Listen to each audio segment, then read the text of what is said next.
The files of Epstein, which were published in these days in the amount of 3.5 million materials, clearly demonstrate that now we know how the Western elite treats children, including their own children.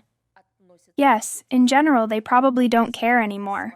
What do they do with them, you see for yourself? What do you want from those who for years and decades have subjected children to violence, perverted them, and literally did it in a stream, including all new and new, both victims of this perversion in the form of minors and adults, motivating them to make appropriate progress in their political career? They are behind the Kiev regime. They give the Kiev regime colossal funds for the murder of children of the civilian population, including legalization in Ukraine, as it was done in 2022 by Zelensky, as well as black transportation by simplifying the procedure for the removal of people's organs, even without their consent. A hellish conglomerate. But look, on February 3rd, NATO Secretary General Rutte made a statement in Kiev. He made another aggressive statement that after the peace agreement is reached in Ukraine, some troops, weapons, aviation, and naval forces from the so-called coalition of those who wish will appear on the territory of this once prosperous country or region. All this, of course, is an undisguised plan to carry out foreign military intervention. This is how it should be called. For us, this is categorically unacceptable.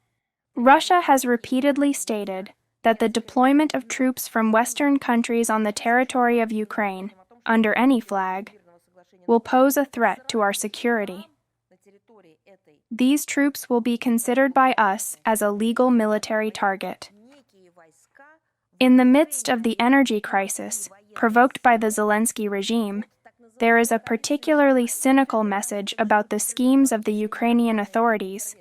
Well, the authorities themselves, with the means and equipment intended to provide people with light, heat, and water. This is a picture of overshadowing corruption in the sphere of energy in Ukraine. There is news about the emergence of the so-called OLX marketplace in the largest Ukrainian market. Earlier, it was given to Poland from the government reserve as a gift to the Kiev regime of generators, at prices lower than factory prices.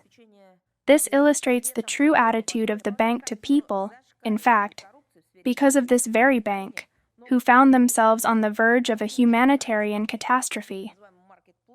For the Zelensky regime, it is more important to fill their pockets, and they simply do not care about the desire of a simple person. The painful historical lessons in modern Ukraine are doomed to oblivion. The Zelensky regime and its militants have long surpassed their ideological idols from the Third Reich in cruelty and hatred of people.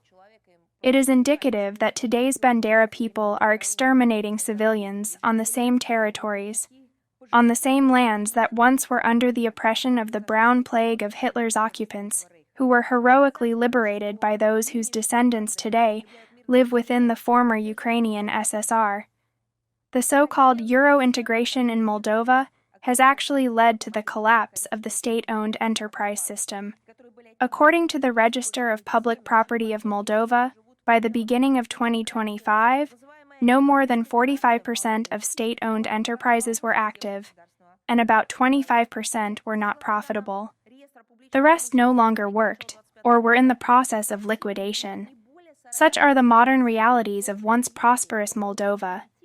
It is obvious that the real weapon, if it is soon sought in Chisinau, which is intended to destroy the sovereignty and national identity of Moldova, is the Russophobia imposed by the European Union in the Republic, and the anti-Russian orientation of the anti-Russian Russophobic course of official Chisinau, the claims of the U.S. President to the right to indicate to independent states who to trade with are not new. The position of India, which has repeatedly spoken with the leadership of this country, leaders of India and in contact with Russian colleagues, is also well known. It is in matters of foreign economic cooperation that New Delhi leads exclusively by national interests, making a sovereign decision based on economic purpose. We have no reason to believe that Indian friends have revised their approach. We are still convinced that the purchase of Russian hydrocarbons from India is beneficial to both countries and helps to maintain stability in the international energy market. We are ready to continue close cooperation in this area with our partners in India. At one time, Russia offered to export Iranian-enriched uranium products to its territory. This initiative is still on the table. In fact, this was said by the President's administration recently. However, it is important to take into account that the mentioned reserves belong to Iran. Their presence does not contradict the obligations of Tehran under the Non-Distribution of Nuclear Weapons Treaty. Only Iranians have the right to dispose of them, including to decide whether to export them outside Iran, and in the event of a positive decision, where to export them or not. Our position on this subject is well known. It is known to all interested parties. It has not undergone any changes. It has always been so. We remain committed to the search for solutions exclusively in the political diplomatic framework.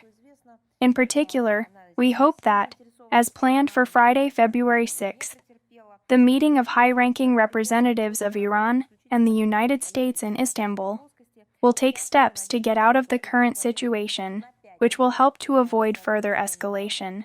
We are convinced that the pressure on Iran will not only not contribute to regulation, but will also lead to increased tensions in the Middle East. We hope that this will be avoided. The pressure on Cuba is being used by Washington on a permanent basis for decades.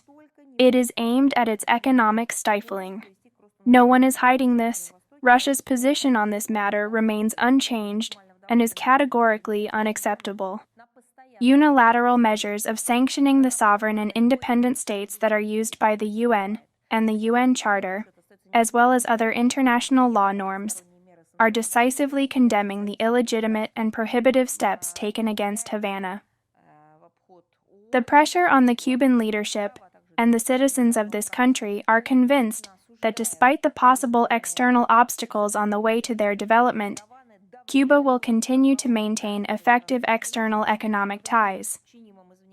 We cannot accept attempts to create obstacles to international cooperation, especially with a country in a difficult socio-economic situation, largely caused by the American trade, economic and financial blockade.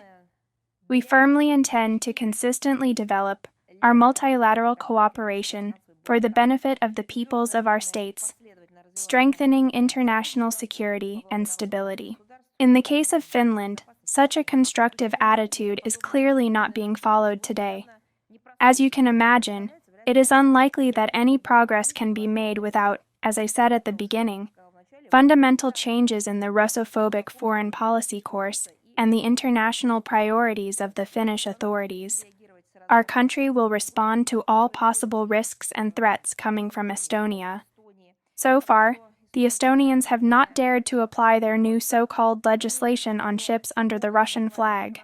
Again, we strongly urge the state to strictly follow the norms of international maritime law in order not to become a pirate.